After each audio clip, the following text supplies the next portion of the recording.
Cable Guy. What a do, Jab Turkeys. What's going on, everybody? Welcome to the Controversy. I'm your host, Ian Elliott-Carter, and today I have a guest. I was actually on his channel. We did a watch of this classic movie, Cable Guy. I'm going to welcome everybody. Nick from The Distract. Welcome. Hey, how's it going, everybody? Hey. Yeah, we had a fun time doing a watch party yesterday for the Cable Guy, so we definitely wanted to come on and talk about it after. Absolutely. I'm going to leave his link in the bio. He does a lot of rewatches, so especially the classic movies. So if you have a nostalgia feel, this is why you're on YouTube to watch classic stuff. This guy right here is the channel for you, man. You know, a lot of great commentary during the movie too. I've learned a lot having this conversation because before we do the movie, he does some trivia and you find out some little details about the movie. So I can appreciate someone that does that, man. Appreciate that a lot. Yeah, no. So my question for you. So if you've not seen Cable Guy, this is directed by Ben Stiller of all people, and it's starring Matthew McConaughey. No, not Matthew McConaughey. Matthew Broderick, right? Broderick, yep. Yep, and Jim Carrey. So this movie is basically about a stalker that was raised by television, and everything he does is like a pop culture reference, and he's just a very awkward person that has a hard time finding friends. And so what are your thoughts about this movie from when you saw it back in the day into this rewatch? Yeah, so what we talked about during the watch party too is I think this is the first time we had both seen it in a long time. Like we had seen it before, but it had been a long time since we had. And I think, you know, watching it this time, you pick up on a lot of like the subtle undertones about like about his character and about how he's more kind of redeemable as you watch it as an older person and stuff. Absolutely. I guess I picked up more on the darker elements. Like when I was a kid, it was just all about Jim Carrey, just doing like crazy Jim Carrey stuff. And then, you know, as you watch it as an adult, you realize the kind of commentary that it's making on like our relationship to media and about mental health issues and all that kind of stuff too. So definitely picked up on that other layer of it. But aside from that, I just loved it. I love anything where like Jim Carrey's going full 11, you know, he's going like above and beyond. So I definitely love that aspect of it. And I also like I said, the more adult themes that I picked up on watching it this time around. Yeah, for sure. Yeah, it was absolutely a case study. It's definitely one of those mental health movies I can recommend. I like what you said. It's just Jim Carrey. Jim Carrey has a neck for freestyle and a neck for improv. He just goes over the top to the point where you could tell the actors are just like, yo, do your thing, man. You know, this is we're watching the show just like everybody else. But yeah, like you were saying, this is kind of like a case study movie, especially about a depressed person. And I mentioned in our rewatch that a lot of Jim Carrey picks are things that like they're funny, they're over the top, but at the end of the day, they have like some deep, dark message that you can actually relate to, as bonkers as this movie can get. Is there any I'm not saying that you had this issue in your life, but do you think there's a lot of relatable tropes still in 2021, being that this movie came out in the mid 90s?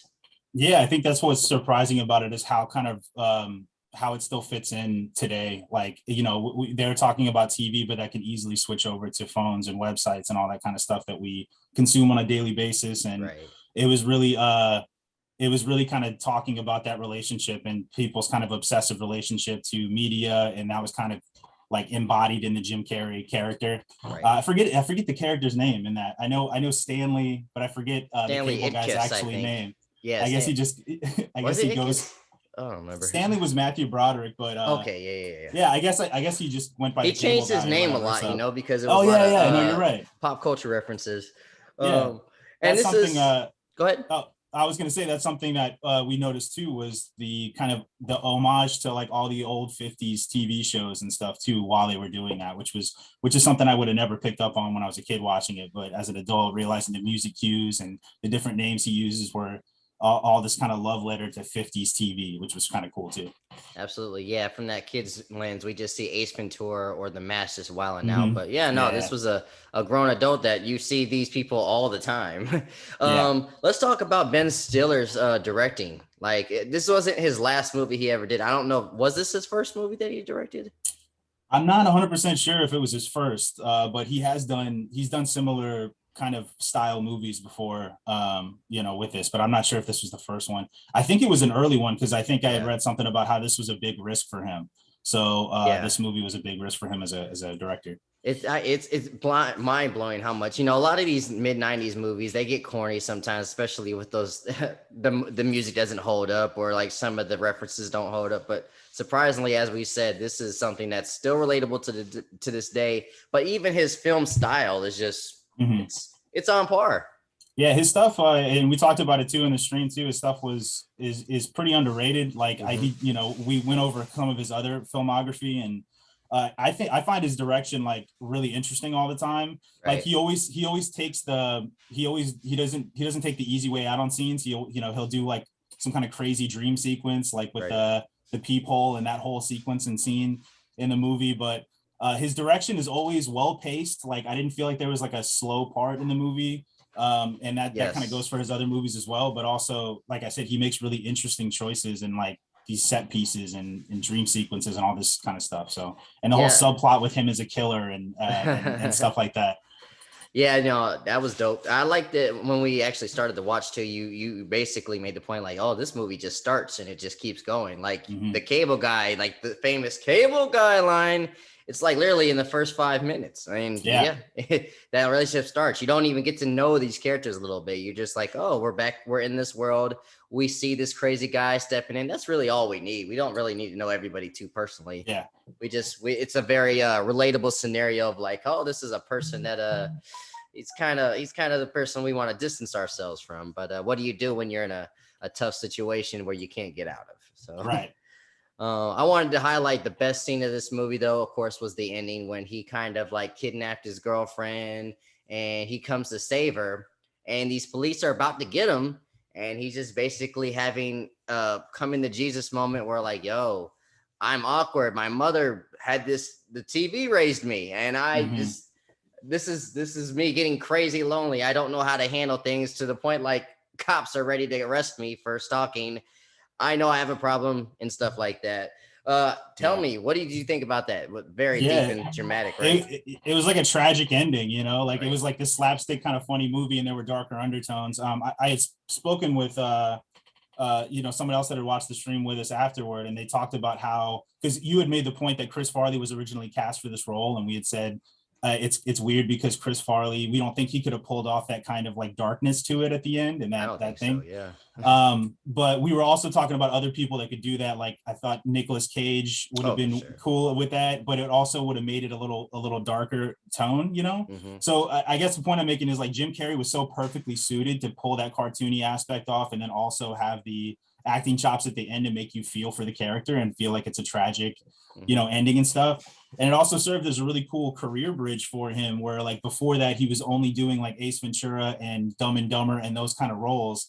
And then this one, he had that element to it, but he also had, like I said, that serious dramatic chops at the end that kind of bridged him to his future stuff that he was going to do with like Truman Show and all that kind of stuff. So this is a cool kind of milestone movie for him in his career, looking back on it. It's a very good point, man. He stepped out of In Living Color, stepped out of the zany roles of Ace Ventura, Dumb and Dumber. But yeah, and now it showed he has range. And there's a lot of comedic actors that have range. And I'm glad to see that from a very talented person like Jim Carrey. So Nick, man, I appreciate you coming on the show to do this review, man. Plug your stuff, man. Where can they find you on YouTube and social media? Yeah, man. Thanks for having me on. My channel is The Distract. So you can go to youtube.com/The Distract. You can also follow me on The Distract on Instagram and Twitter as well. We post nominees. You guys can join a Discord and vote on those. And then we watch those movies every Monday at 8 p.m. Eastern time. For sure, man. You got any ideas for your next one? Yeah, we just posted the nominees today. We're doing hand-drawn animation films. So we posted the nominees up. I think it's like Secret of Nim, The Secret of Nim, Alice in Wonderland. I forget all of them, but well, if you're doing Alice in Wonderland, get your shrooms ready, baby. Yeah. So we have some anime like Princess Mononoke from HBO Max. Fireworks on Netflix is another anime movie, and then there's one other Disney one. Emperor's New Groove. That's gonna be number 5. Emperor's New Groove. That's a very underrated Disney classic right there.